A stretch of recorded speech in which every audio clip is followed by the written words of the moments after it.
It is only in still waters that we can see our reflection. Swami Vivekananda, in his lectures on Raja Yoga, describes the mind stuff, chitta, and how impressions, desires, observations, and thoughts all disturb the stillness of the mind stuff. He also describes methods of bringing it to a status of stillness in which the individual can step away from the call of the vital desire nature or the mental processes and thus be receptive to higher forces and levels of interfacing with the universal reality. Our inability to see and understand our destined role in the manifestation and in our lives is very much due to the turbulence caused by desire, ambition, and other vital and mental perturbations.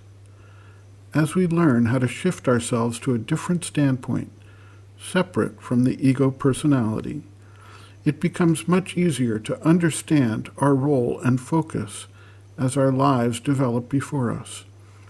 This involves giving up excessive self-importance, the basis of vanity, as well as excessive artificial humility, which can actually be another form of vanity, or else a type of face-saving device in our dealings with the world around us.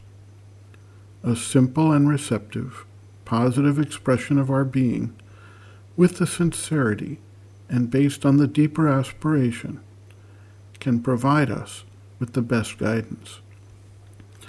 The mother writes, quote, "But we have a sure pointer to guide us.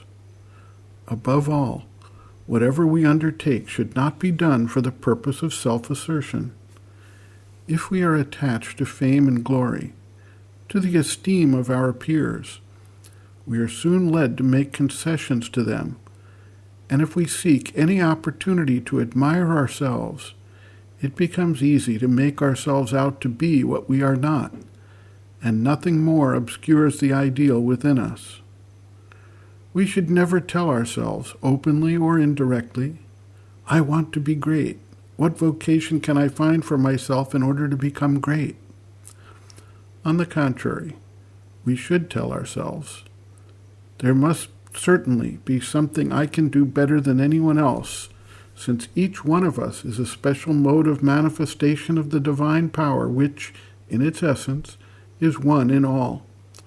However humble and modest it may be, this is precisely the thing to which I should devote myself, and in order to find it, I shall observe and analyze my tastes, tendencies, and preferences, and I shall do it without pride or excessive humility.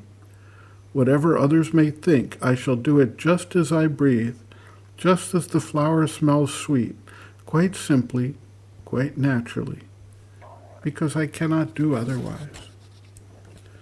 As soon as we have abolished within us, even for a moment, all egoistic desires, all personal and selfish aims, we can surrender to this inner spontaneity, this deep inspiration, which will enable us to commune with the living and progressive forces of the universe. The conception of our work will inevitably grow more perfect as we grow more perfect ourselves.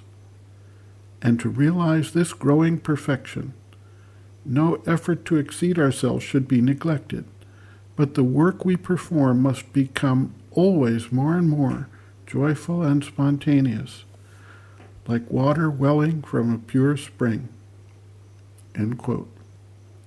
Reference, Sri Aurobindo and the Mother, Looking from Within, Chapter 3, Action and Work, pages 58 to 61.